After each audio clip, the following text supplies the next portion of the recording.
bem-vindos a mais uma videoaula de História. Dessa vez, vamos abordar o colapso do Bloco Socialista e, levando em consideração, o Muro de Berlim e a unificação alemã.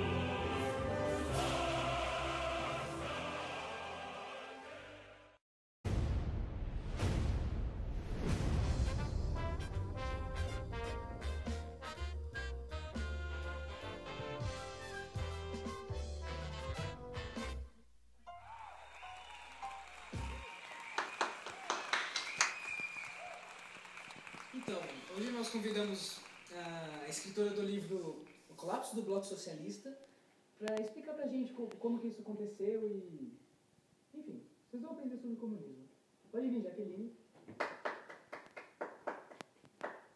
Oi, boa noite. Então, você sabe me dizer como que a gente acaba com uma praga de ratos no Ucrânia?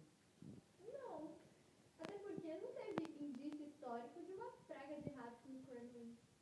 Bom, eu vou te ensinar uma coisa agora. Tá. Você pode colocar uma placa na frente do Kremlin falando Fazenda Comunista. Metade dos ratos vão morrer de fome, e outra metade vai fugir, com certeza. Porque realmente a situação lá tá... Quando a gente pensa em socialismo, comunismo, vem aquela oposição ao capitalismo que a gente vive. E tem aquele negócio do capitalismo ser um regime selvagem, entre aspas, cruel e tal. Mas realmente o comunismo não diferia muito disso na época do Stalin, da ditadura stalinista. Porque as pessoas acabavam passando fome, os membros do Partido Comunista, eles tinham muitos privilégios, era muita burocracia. E eles gastavam muito com a corrida armamentista, com a corrida espacial contra os Estados Unidos. Então a população e aquele ideal socialista do bem do todo, do bem das pessoas, acabou se perdendo, porque a população vivia condições realmente lamentáveis. Realmente a situação durante a União Soviética não era muito boa. Agora nós vamos para comerciais. Até logo.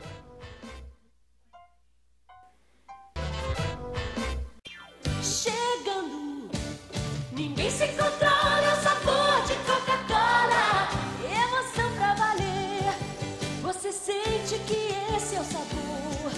Nós só queremos esse dom pra valer. É assim nosso jeito de ser. Dançando, sorrindo, é pra valer a emoção que estou sentindo. Emoção pra valer. Então, eu vejo que o título do seu livro é O Colapso do Bloco Socialista. Sim. Por que você acha que o Bloco Socialista vai entrar em colapso? Primeiro que a gente tem vários indícios de que isso vai acontecer. O primeiro deles é a crise econômica e social que a gente vê na União Soviética atualmente. E outra é que a Rússia ela já não está mais conseguindo sustentar todos os seus países satélites. Porque, que nem eu disse anteriormente, com o governo de Stalin, um totalitarismo muito forte, muita burocracia acontecendo. E o Estado gastou muito nas questões armamentistas, corrida espacial. E agora, para sustentar o país e todos os seus países satélites, está insustentável para a União Soviética.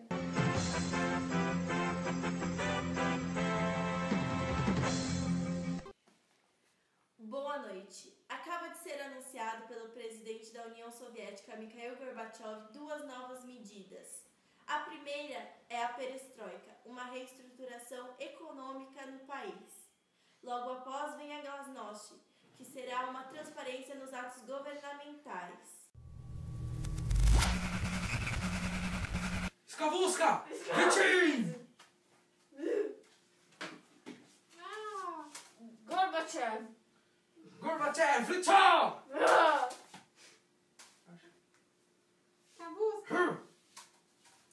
As gavas!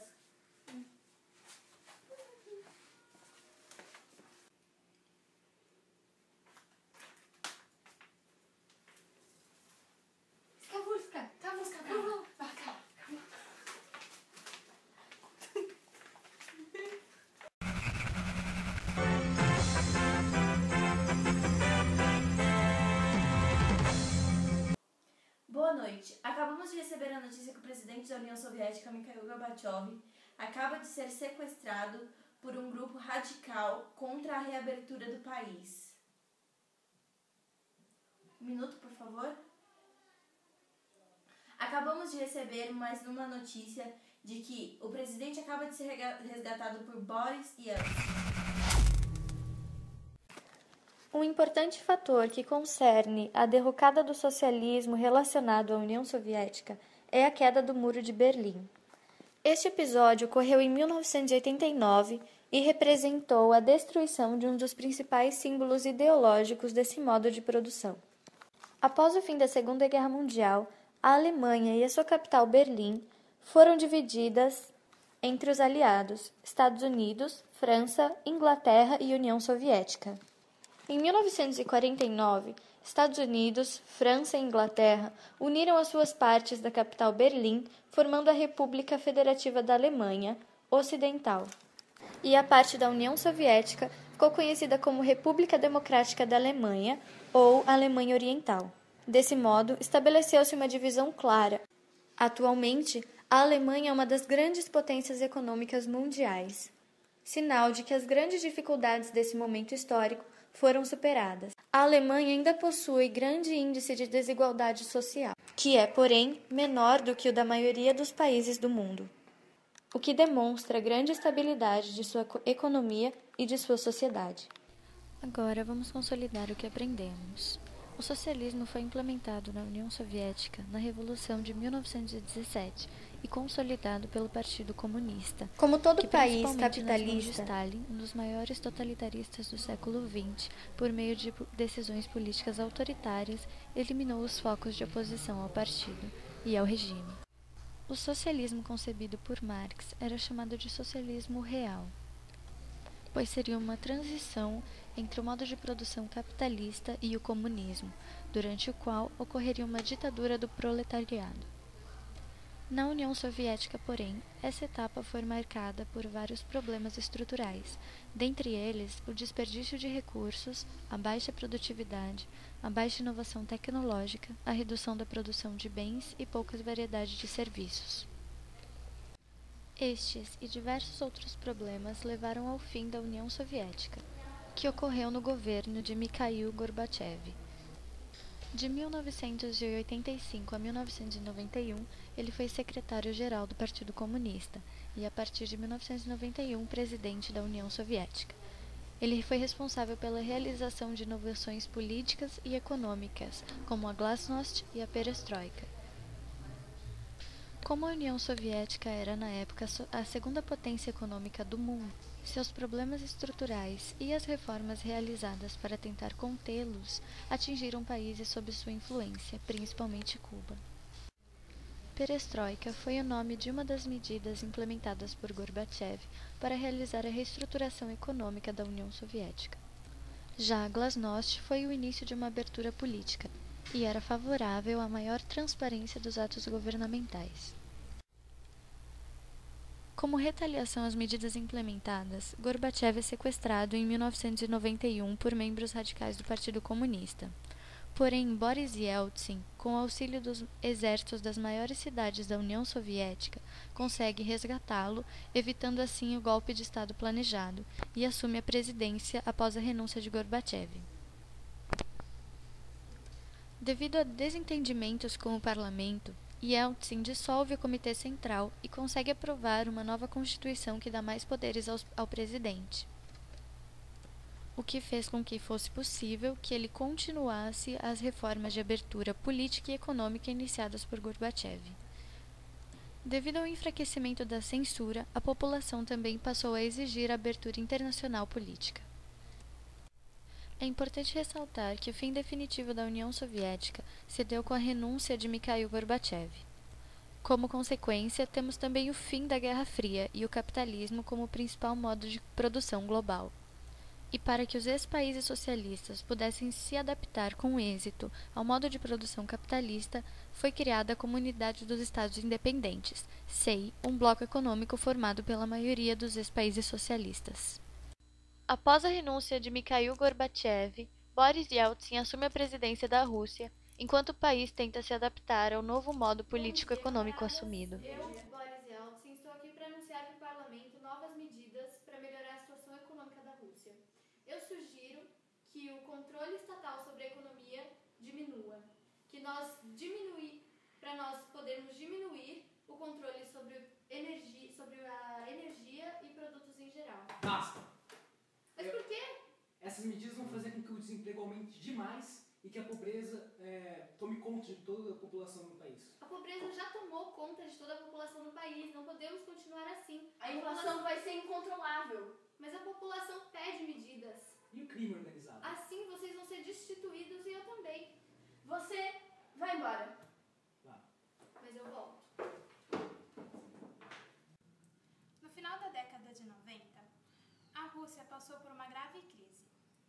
Isso ocorreu devido à transferência do socialismo para o capitalismo. Entre os anos de 1992 e 1998, os produtos de bem e de serviço caíram bastante o preço. Ou seja, o PIB caiu muito.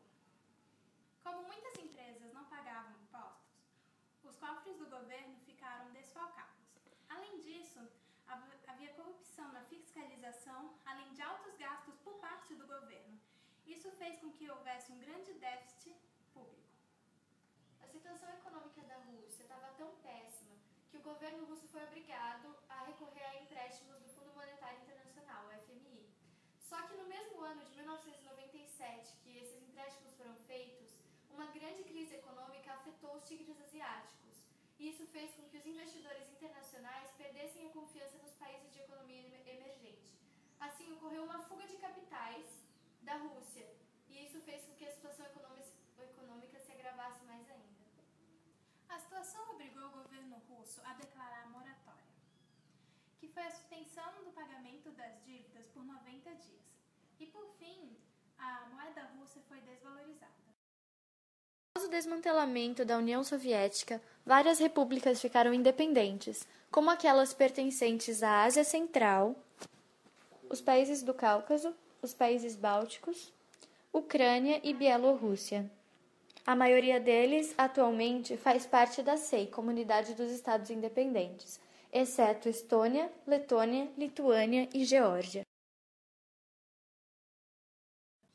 Atualmente, porém, a economia russa apresenta um bom crescimento econômico, pois possui grandes reservas energéticas importantes para o cenário mundial, como, por exemplo, o gás natural. Porém, a democracia russa apresentou vários retrocessos.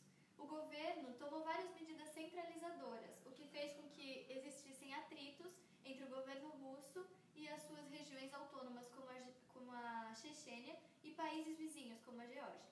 E atualmente também a Rússia é uma grande potência militar.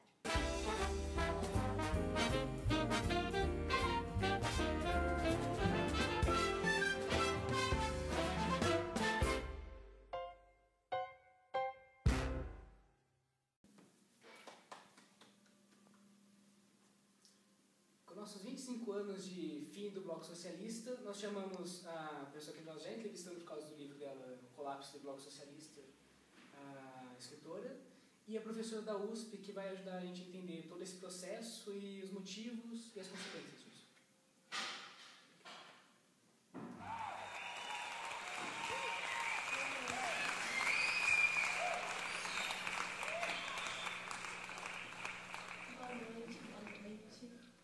Então, o que vocês têm a falar sobre isso? Porque o fim do Bloco Socialista ele é uma questão de ideologia, mas também é de economia e de sentimento.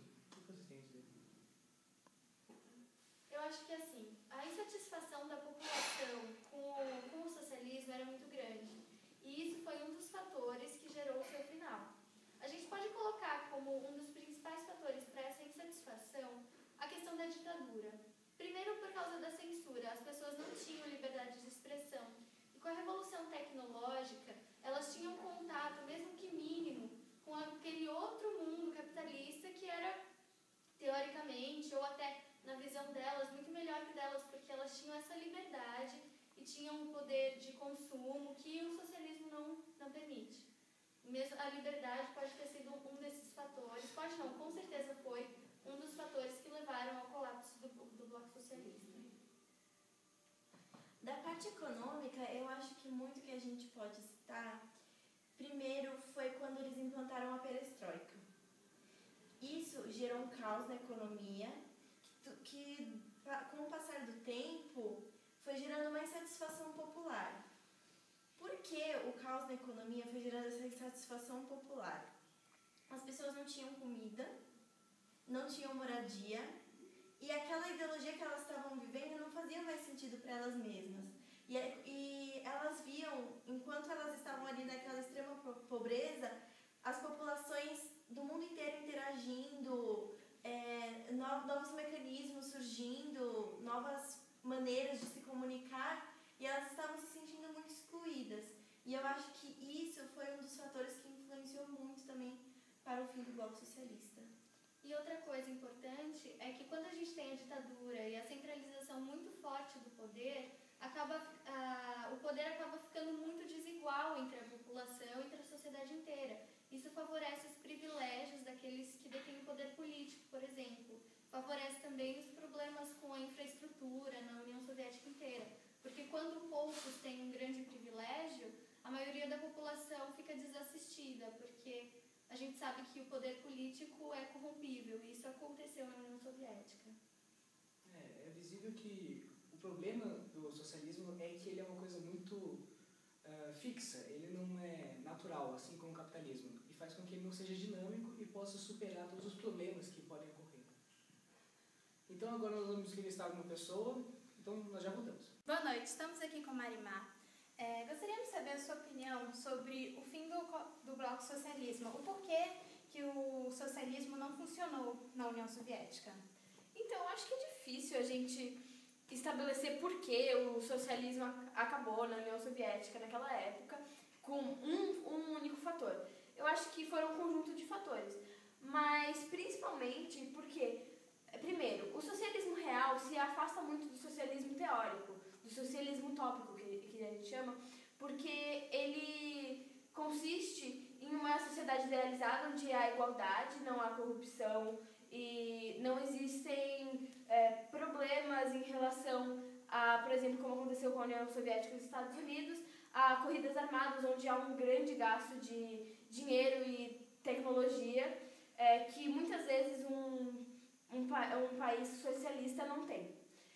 Mas a gente pode analisar que, naquele momento, o socialismo ele ruiu realmente porque ele não tinha uma estrutura onde as pessoas elas se sentissem confortáveis. O capitalismo, apesar de trazer pra gente uma sociedade economicamente desigual, necessariamente economicamente desigual, ele traz pra gente um conforto e uma certa esperança de que, de qualquer maneira, a gente pode acabar subindo nessa sociedade através do nosso próprio trabalho, através do nosso próprio esforço, sem que ninguém leve os ganhos em cima da gente.